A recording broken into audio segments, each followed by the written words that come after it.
बाळासाहेबांच्या तमाम शिवसैनिकांना तुमच्या ह्या अनिश गाढवेचा, बाळासाहेबांच्या लहानशा शिवसैनिकाचा आणि शिवसेनेच्या प्रवक्त्याचा मानाचा जय महाराष्ट्र. शिवसैनिकांनो, शिवसेना एक वादळ या तुमच्या माझ्या हक्काच्या व्यासपीठाला, या प्रबोधन माध्यमाला तुम्ही सर्व शिवसैनिकांनी लाखोंच्या संख्येने सबस्क्राईब जरूर करा, ही तुम्हा सर्वांना पुन्हा विनंती करतो. आज तुम्ही सर्वांनी पाहिलं असाल कशा प्रकारे दत्ताजी साळवींना अटक करण्यात आली. दत्ताजी साळवी शिवसेनेचे माजी नगरसेवक, डॅशिंग विभाग प्रमुख, शिवसेनेचे माजी महापौर, शिवसेनेचे उपनेते या दत्ताजी साळवींना, आणि सगळ्यात महत्वाची गोष्ट म्हणजे कडवट निष्ठावंत शिवसैनिक म्हणून दत्ताजी साळवींची ईशान्य मुंबईमध्ये ओळख आहे. ईशान्य मुंबईमध्ये मुलुंड असेल, भांडूप असेल, कांजूर असेल, विक्रोळी असेल, या साऱ्या पट्ट्यांमध्ये दत्ताजी साळवींचे कडवट निष्ठावंत शिवसैनिक म्हणून ओळख आहे. शिवसेनेचे उपनेतेपदी असले दत्ताजी साळवी यांनी त्या दिवशी भांडूपच्या भाषणामध्ये, भांडूप तुम्ही सर्वांनी पाहिलात, त्या दिवशी कोकणवासियांचा एक मेळावा आयोजित करण्यात आला होता.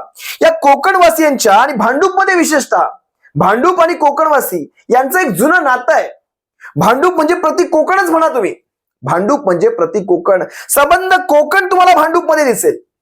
त्या भांडूप मध्ये आणि कोकणी माणसाची एक खासियत आहे शिवसैनिकांना. कोकणी माणसाची खासियत, बोलताना तोलून मापून बोलत नाही ती कधी, आणि शिव्या म्हणजे आपल्या बोली भाषेतल्याच, शिव्या म्हणजे आपल्या बोली भाषेतल्याच. अगदी साध्या साध्या वाक्यांमध्ये देखील कोकणी माणसांच्या बोलण्यामध्ये शिव्या असतात आणि त्यात काहीच गैर नाही, ती आपली बोली भाषा आहे. या भांडूप मध्ये दत्ताजी साळवींनी ज्यांचा उद्धार केला, खऱ्या अर्थाने जर पाहायला गेलं तर महाराष्ट्रातली आजची परिस्थिती पाहताना एक गुन्हे दाखल करण्याचा एक नवीन ट्रेंड उदयास आलेला आहे.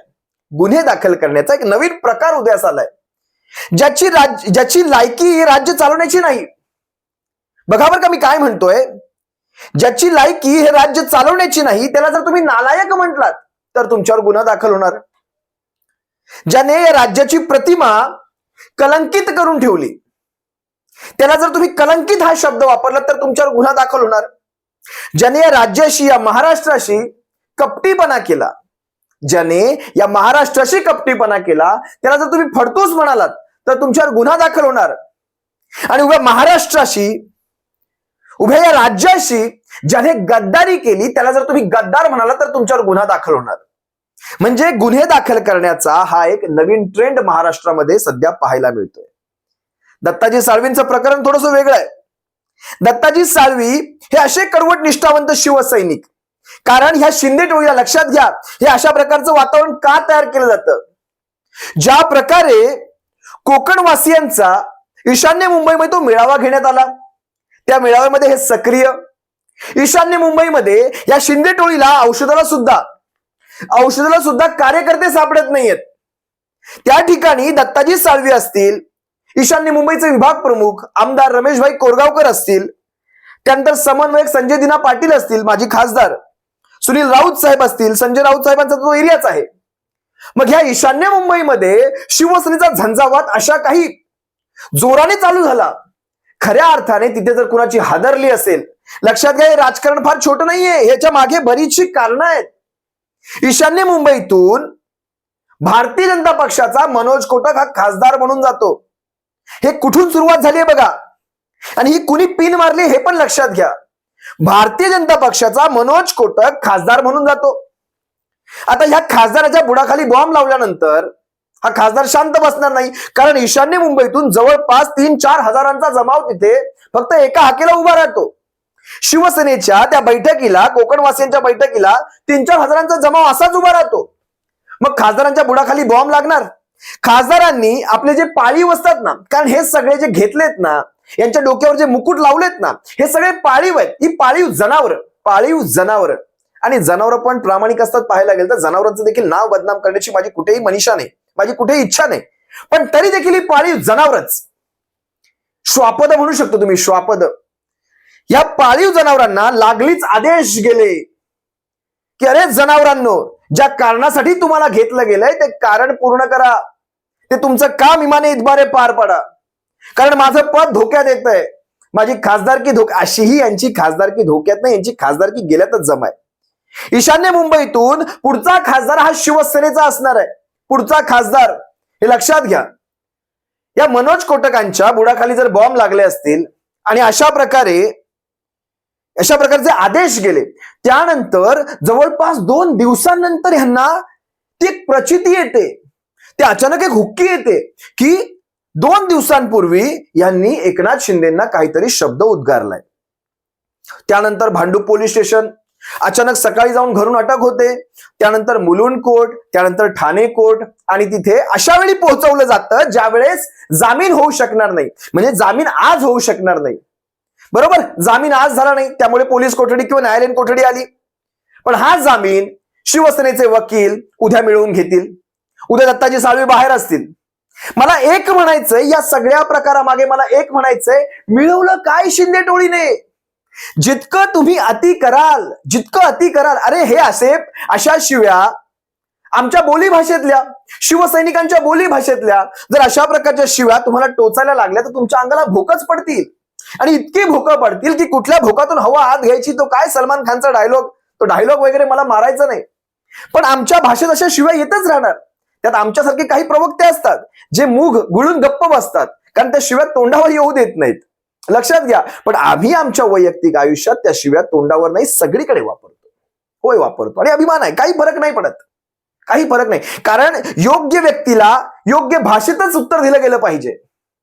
जर तुम्हाला यांच्या शिव्या एवढ्या झोंबत असतील, मग त्या शिरसाटांचं काय, त्या अस्वल स्वरूप बांगरांचं काय, त्या गायकवाडांचं, ते नितेश राणेचं कोकणातून सकाळी सकाळी जो उद्धार होतो स्वतःच्या कुळ कुटुंबाचा, जेव्हा जेव्हा हा मीडियावर लाईव्ह येतो, याच्या 7 पिढ्यांना त्या उचक्या लागत असतील, कारण लोक यांच्या 7 पिढ्यांची आठवण काढतात ज्यावेळेस हा लाईव्ह येत असतो.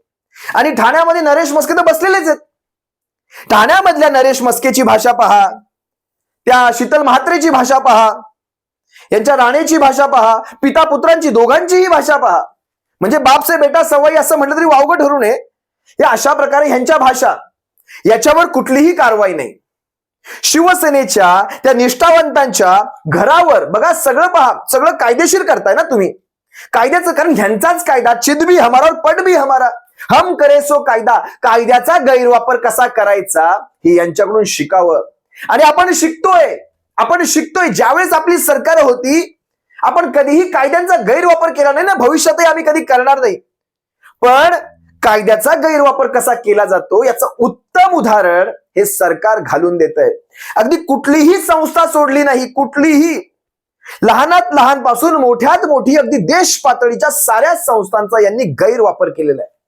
आणि त्या जीवावर माणसं इकडची इकडे खेचत राहायची, आणि त्या माणसांच्या जीवावर तुम्ही पक्ष स्थापन करणार. अरे बरं, चला ठीक आहे, 5, 10, 15, 20, 40, 50, 1000 अशी माणसं तुम्ही खेचाल, कार्यकर्ते खेचाल, पण जो घराघरात बसलेला सर्वसामान्य महाराष्ट्राचा नागरिक आहे, जो घराघरात बसलेला सर्वसामान्य शिवसैनिक आहे, तो ज्यावेळेस मतदानाला बाहेर पडेल, लक्षात घ्या मला काय म्हणायचंय, तुम्ही कार्यकर्ते घ्याल, तुम्ही 8, 10, 15 कार्यकर्ते घ्याल, मोजून 1500 नाही 1000 कार्यकर्ते घ्याल, पण जो सर्वसामान्य शिवसैनिक, सर्वसामान्य महाराष्ट्राचा स्वाभिमानी नागरिक, जो तुमचा गुलाम नाही, तुमच्या कुठल्याही पक्षाचा कार्यकर्ता नाही, तुमच्यावर तो पोषित नाही, तुम्ही त्याला पोसत नाही, तो ज्या अर्थाने, खऱ्या अर्थाने जेव्हा निवडणुका लागतील त्यावेळेस जेव्हा तो बाहेर पडेल, त्यावेळेस मात्र तुमचे धाबे तो मात्र दणानून सोडेल, तुमचे अटके पार झेंडे फडकवून सोडेल तो. लक्षात घ्या, हे कायद्याचं राज्य म्हणता तुम्ही. ज्या दत्ताजी साळवींना अटक करण्यात आली, त्या दत्ताजी साळवींच्या घरी संध्याकाळच्या वेळेस काही भ्याड गुंड त्यांच्या सोसायटीमध्ये घुसतात. भर दुपारच्या वेळेत त्यांच्या सोसायटीमध्ये घुसून त्यांची गाडी फोडली जाते, त्यांच्या गाडीवर, आणि जाणून बुजून बघा कशा प्रकारे कॅमेऱ्याच्या समोर यायचं, कॅमेऱ्यासमोर दिसून द्यायचं, आपला चेहरा दिसावा. म्हणजे इतका हा मुजोरपणा, ही मगरुरी येते कुठून? कारण आम्ही सगळे कुणाची माणसं? आम्ही तर साहेबांची माणसं, आणि आमचे साहेब सर्वोच्च पदावर बसलेले आहेत. कोण आमचं वाकडं करणार? महाराष्ट्राच्या जनतेला केलेलं हे चॅलेंज आहे. लक्षात घ्या शिवसैनिकांनो, महाराष्ट्राच्या जनतेला, तुम्हा आम्हा सर्वांना ग्रांटेड धरलेला आहे. कारण काय, शेवटी हे खोके, हा पैसा सगळं बदलतो, सगळं आयुष्य बदलून ठेवतो. ही माणसं सगळी पाळीव गुंडे त्यांचे त्या सोसायटीत जातात, त्या गाडीवर विटा, बांबू, काय जे मिळेल त्याने वार करतात, आणि त्यानंतर ताठमानेने बाहेर निघून जातात. हे अशा प्रकारचं कायद्याचं राज्य. भविष्यात यांची सरकार जर ही अशीच चालू राहिली ना, अनधिकृत सरकार, तो उद्या परवा तुमचे आमचे मुर्दे पाडायला देखील हे मागे पुढे पाहणार नाहीत. रस्त्यावर संपवतील, रस्त्यावर शस्त्र हातात घेऊन संपवतील, जो बोलेल त्याला संपवतील. हे अशा प्रकारचं राज्य आपल्याला पाहिजे भविष्यामध्ये. अरे त्यांचा हक्क बनतो, दत्ताजी साळवींच्या तोंडामध्ये ती शिवी जर आली असेल ना, त्यांचा हक्क बनतो. कारण ज्यावेळेस एकनाथ शिंदे या व्यक्तीचा राजकीय उदय देखील झाला नव्हता, म्हणजे अंड्याची टरफाली काय चिरफाली काय काहीच उगवलं नव्हतं, ती टरफाली पण त्यांच्या अंगाला चिटकलेली असतील अंड्यातून बाहेर आल्यानंतर, त्यावेळेस दत्ताजी साळवी हे शिवसेनेमध्ये सक्रिय होते. त्यावेळेस स्वतः दिघे साहेबांसोबत त्यांनी कामं केलेली आहेत. त्या दत्ताजी साळवींना हे शहाणपणा शिकवणार, त्या दत्ताजी साळवींना त्यांच्या शब्दांवर आक्षेप, म्हणजे मला नवल वाटतं यांच्या नेत्यांनी यांच्या टघ्यांनी रोज सकाळी सकाळी काहीही बरळायचं, त्याच्यावर कुठलीही कारवाई नाही, कुठलीही कारवाई नाही. पण दत्ताजी साळवींवर, म्हणून मग अशी म्हणालो ना, ज्यांची लायकी नाही त्यांना नालायक म्हणायचं नाही, ज्यांनी गद्दारी केली त्यांना गद्दार म्हणायचं नाही, नाहीतर तुमच्यावर कारवाई होईल, तुमच्यावर कारवाई होईल. मी त्यांचे बरेचसे मुद्दे काढून घेतले, यांच्या बऱ्याच नेत्यांची नावं घेतली, त्यांचे स्टेटमेंट काढले, कधी कधी कुणी काय काय स्टेटमेंट केलं होतं. पण मला ते सांगायची इथे गरज वाटत नाही, कारण ते शब्द आपण परत का घ्यावेत, कारण ह्यांच्यावर कुठलीही कारवाई होणार नाहीये. आणि विषय काय चाललाय, उद्धव साहेबांना नारायण राणेंचा न्याय लावायचा. अरे कुठे नारायण राणे, जिकडे तुकडे फेका तिकडे हे पळणार, जिकडे सरकार तिकडे हे पळणार. उद्या MIMचं सरकार आलं ना तर हे MIM मध्ये दिसतील. लक्षात घ्या, हे असेच ज्यांनी स्वातंत्र्यवीर सावरकरांना काँग्रेसमध्ये असताना विरोध केला, आज ते स्वातंत्र्यवीर सावरकरांचे गोडवे गातायत. ते मला वाटतं गडकरींच्या पुतळ्याला, आगरकरांचा पुतळ्याचं मला वाटतं पुण्यामध्ये, त्यावेळेस विरोध करणारे आज बाजू घेत आहेत. त्यावेळेस संघाला काय काय म्हणायचे, हापछड्डीवाले म्हणायचे, आज संघाची बाजू घेतात. हे सगळे सत्तेचे गुलाम, सत्तेचे गुलाम. लक्षात ठेवा, तरीही सांगतो लक्षात ठेवा, जेव्हा विषय आमच्या श्रद्धेचा येतो, आमच्या सर्वोच्च नेत्याचा येतो, त्यावेळेस लक्षात ठेवा शिवसैनिकाच्या नादाला लागायची हिंमत देखील दाखवू नका. जर खायचाच असेल किंवा घ्यायचाच असेल प्रसाद शिवसैनिकांकडनं तर मग या, मात्र घरी सांगून यायचं, जातोय पण परत येणार नाही, जातोय पण परत येणार नाही, माझी वाट पाहू नका. लक्षात ठेवा, जातोय पण परत येणार नाही, माझी वाट पाहू नका, हे सांगून यायचं घरी. कारण शिवसैनिक त्यावेळेस असा साहेबांच्या आदेशाची वाट पाहणार नाही, बिना आदेशाचाच कार्यक्रम करून टाकेल. तुम्हा सर्व शिवसैनिकांची रजा घेतो. सप्रेम जय महाराष्ट्र. आम्हाला दत्ताजी साळवींचा अभिमान आहे, आम्हाला गर्व आहे दत्ताजी साळवींचा. दत्ताजी साळवींचा आम्हा तमाम लाखो शिवसैनिकांना महाराष्ट्रातल्या गर्व आहे. आणि आजही दत्ताजी साळवी आपल्या विधानावर ठाम म्हणतात, काय फरक नाही पडत मला. बोललो मी, कारण धर्मवीर दिघे साहेबांच्या चित्रपटामध्ये तोच शब्द होता. त्याला सेन्सरने, तुम्ही ऐकलं असेल, संजय राऊत साहेब म्हणाले सेन्सरने तिथे काढला नाही, मग इथे का काढताय. तोच शब्द आम्ही वापरतोय, आमच्या दिघे साहेबांनी वापरला, आम्ही तोच शब्द वापरतोय. आणि हिंदू हृदय सम्राट जे स्वतःलाच संबोधून घेतात, त्यांच्या विरोधात शिवसैनिक काहीच बोलणार नाही, ही तुमची अपेक्षा.